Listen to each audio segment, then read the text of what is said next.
Most political analysts are saying Raila Odinga took Nyahururu by storm, sending political shockwaves right across the political landscape. But there are quite a number of things at that rally that many people missed, and they highlight the problems that presidential candidates will face in 2022. And some of these issues, analysts have not started even discussing them, but I believe we should start discussing them. Very fascinating stuff. Indeed, there is even good news for the deputy president. He has a huge advantage. Find out what I mean. Karibu sana to this most thought-provoking show. Indeed, I challenge you. If I don't manage to open your eyes even a little, tell me in the face in the comments area below. That is how sure I am. Karibu sana.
For all intents and purposes, for better or for worse, the 2022 campaign season has kicked off. That is official. The clearest confirmation of this is what has unfolded in Nyahururu, which is in Laikipia County, over the last few days. We had a situation where Deputy President William Samoei Ruto was in town. And then the next day, the very next day, Raila Odinga landed in the same town. Of course, both Kenyans selling the agenda. And I don't think it mattered much that one candidate has already declared, while the other still stubbornly refuses to declare that he's running for the presidency. But everything he's doing, going around the whole country, leaves very little doubt that Raila Amolo Odinga is indeed going to be a candidate for the 2022 presidential race. But sticking to my point here, when else do you have back-to-back political meetings, political rallies in your town, except when a general election is expected shortly? Bottom line, the race for 2022 State House, what one TV station calls Kivumbi, has started. And as I said, it is official. And of course, this is the time, this is the season, when things tend to get very confusing. Even for seasoned analysts, who lose concentration for a few seconds. On today's show, we're going to break it all down. Discover where we are at in this particular race, although it has just started. And as usual, I will stick to the truth and the facts without fear or favor. If one particular candidate comes out on top, so be it. If actually that happens, then it must be the true situation on the ground. Because an analyst cannot change the facts. An analyst cannot change the developments. All that an analyst can do is to work with what they have. So karibu sana, let's get started. I have no doubt on my mind that Raila Odinga's entry into Nyahururu, the day before yesterday, hit all his political opponents very hard and rudely reminded them of what they're up against. Because this man is not called the Enigma for nothing. And remember, this is the Mount Kenya region, populated by the House of Mumbi community. Actually, Laikipia tends to be a very cosmopolitan town, but the vast majority hail from the House of Mumbi community, who are the center of controversy as we head towards the 2022 race. Every presidential candidate is very worried about what is happening at the mountain. And this has a lot to do with the fact that for the first time in our history, we do not have a major, strong presidential candidate from the region. Now, some very interesting aspects emerged, which I'm going to share with you, from this Nyahururu visit by Raila. Or shall I call it the Nyahururu tsunami? Oh yes, the crowd was huge. Even Raila himself appeared to be surprised. And from the placards being displayed, it was clear who was the mobilizer on the ground on behalf of Raila. It is a man who intends to vie for senator in Laikipia in the upcoming polls. And very fascinatingly, I spoke at length about this man in a recent video. I'll put the link in the description area below. Make sure you catch it. I'm of course talking about a man called Maina Njenga. Now, shortly before I came in to record this video, somebody sent me a message on my Telegram pointing me to what happened in Nyahururu. And they said, Maina Njenga is Raila's secret weapon, mobilizer par excellence. And you could see his work very clearly in Nyahururu. Now I'm going to say something very crazy, but it is also very true. Maina Njenga is the Raila Odinga of the youth in the Mount Kenya region. If Raila Odinga, very late in the day, calls for a rally, a meeting, tomorrow morning at Uhuru Park, Nairobi, you can be sure that that meeting will be packed to capacity, indeed beyond capacity. Now tell me, which other politician do we have in the country at the moment who can achieve the same? There are not many. Maybe William Samoei Ruto, the deputy president, can do it. But for different reasons. And in any case, is a different kind of politician. His style and Raila's are as different as night and day. And of course, the other person who I'm very sure can master this feat is of course Maina Njenga in Nairobi and anywhere in the larger Mount Kenya region. That is the truth. And today I'm not going to go very deeply into the reason why, because I will probably do another video in the near future. But for now, let us focus on Nyahururu. The partnership of Raila Odinga and Maina Njenga is especially critical for 2022 for a very simple reason. 2022 will be the election of the young people of Kenya. I hope I've not shocked you. Yeah. And let me repeat for emphasis, using different words. The young people of Kenya,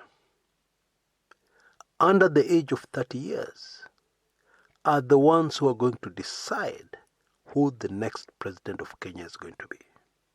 In a free, fair, and verifiable presidential election. Now allow me a moment to elaborate on that and to give you some information that some of us may not have. And also to help make things clearer for older Kenyans, including older Kenyans who are political analysts. Some of these people on whom the fate of the nation rests on were born shortly after Mwai Kibaki was sworn in, ending many decades of KANU rule in Kenya. So they have no idea what the second liberation was all about. And some of these young people were not even an idea when the country repealed Section 2A of the Constitution to reintroduce multi-party politics into Kenya in 1991. So they have no idea what the KANU Mama and Baba days were all about. And it is not their fault. Because as I've said, not only were they not born, they were not even an idea. What I mean is that their parents had not even met.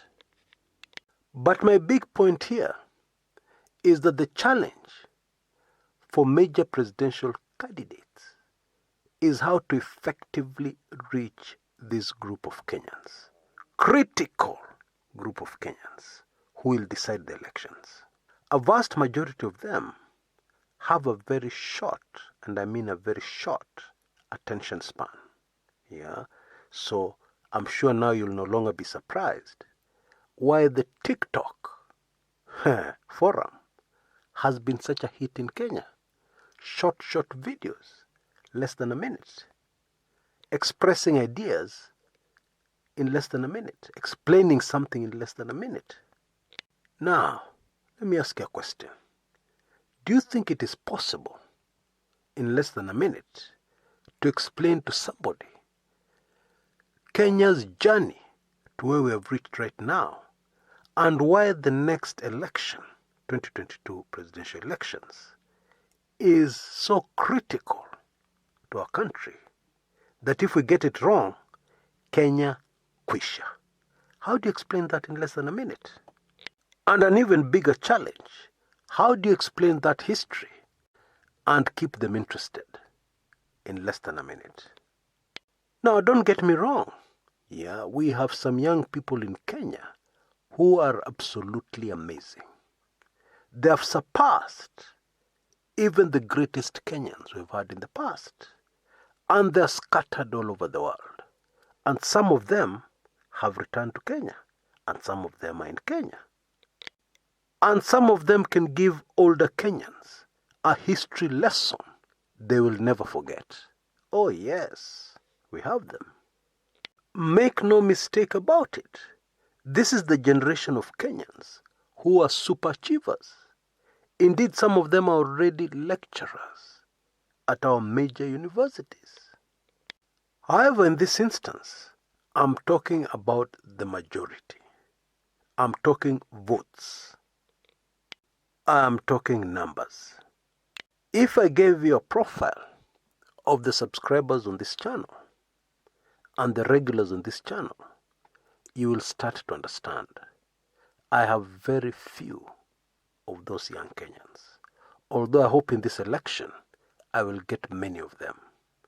because they hold the future of our country in their young hands. And that is why, based on what I know, the impact of young voters has been a closely guarded state secret since 2013. You know, if you're planning to fiddle with an election, there's some statistics you must downplay. There's a lot of information that you must hide from the public or even distort, so that the public don't see, so that it is easier to fool them, when the fiddling is done, when the pop has been completed. I think now you'll begin to understand why Maina Njenga is so critical, is so important. Now I can already hear somebody rubbishing what I've just said. And they're saying to me, Chris, Kenyans vote along tribal lines. Period. Usitupatie mambo ingine nyingi. And I will tell you, you're absolutely correct. That is what has happened in the past. And most probably, in 2022, there'll be a lot of that. It is true that no candidate can ignore tribal voting. But what I'm saying is that in this upcoming election, yes, tribal emotions will still be there in tribal voting. But for the first time in our history, the young people of Kenya will be such a major factor, second to the tribal factor, but important enough to decide this election. You know, there are a lot of things I saw in 2017, and indeed you'll see videos on this channel because I covered those elections. I even did one on young people. I saw a lot of things that were different. Of course, they didn't reflect in the final results, because we all know that was a messy election. There was a lot of fiddling happening all over the place. But I can tell you that in many instances right across the country, the young people of Kenya defied the tribal factor. And in my opinion, this defiance of the young, going against the grain, will be more major, much more major in 2022. That is what I'm saying.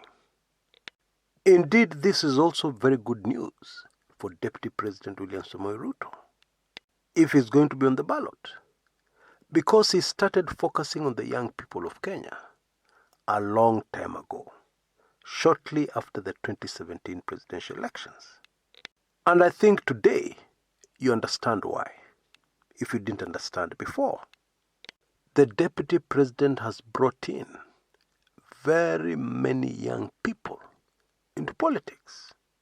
He communicates very well with young people. And his big advantage is that young people are not interested in history. It bores them. And they're also not interested in the history of a man, which of course carries the character of that man. And this will be the major headache of the Deputy President's opponents, and especially Raila Odinga. Because unfortunately, it is not possible to explain who Raila Odinga really is in a 1-minute TikTok video. Because if it were possible, all Raila would have to do is to do 1 or 2 TikTok videos and then go to Bondi and sleep and rest and gain a lot of strength and then come back the day before the election, and he would still win by a landslide.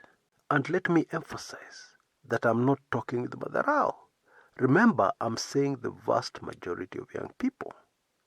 And again, remember that this is not a situation unique to Kenya. Even YouTube have recently launched shorts, which are videos exactly like the TikTok videos, a minute or less. And they have taken off like a rocket. This generation has a lot of young people.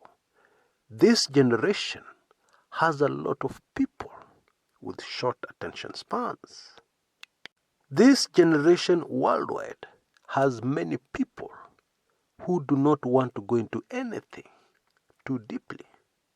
They're just surface people. It is a worldwide thing, global. It doesn't apply only to Kenya. So let's get that right. Now, if you review videos of Raila's campaign in Nyahururu, you will see exactly what I'm talking about. He made a good speech. He communicated successfully. But still, it is a challenge. It is a major challenge reaching this generation successfully. And giving a speech longer than 10 minutes to this generation. But it is a challenge every other candidate will have to face. I believe if somebody like the former President Kibaki was in this campaign, he would have had major difficulties. I think you know what I mean. Now, before I go, there's another very major issue that will affect Mount Kenya in the upcoming elections that all presidential candidates will have to consider. You can have a very large number of registered voters in your stronghold. But then the challenge is getting those people to turn up to vote. In the Mount Kenya region, this is a very serious problem. You will remember that in 2017, in both elections, the major headache for the Jubilee Party was to get people to vote. And that is one of the reasons why the Jubilee strategy did not make sense to many. Because a close observer would have noted that there was a lot of focus on insulting Raila Odinga. Actually, it was all part of a very clever strategy, to scare Mount Kenya into voting. Turn up and vote, or else Raila Odinga will win. And you'll all be forced to wear kaptulas. No trousers for the next 5 years. And it worked. Kumira, kumira.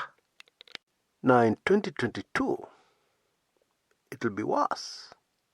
Because there's no major presidential candidate from the Mount Kenya region. And so it will boil down to the presidential candidate who can convince voters to turn up to vote for them. And you can even see from the latest figures of voter registration that we're going to have a problem in the Mount Kenya region. And so it will be very possible for somebody to draw large crowds, to address very large campaign rallies, and then lose the Mount Kenya region simply because of voter turnout. I think what is developing here is a very interesting election. Until next time, this is Chris Kumekucha.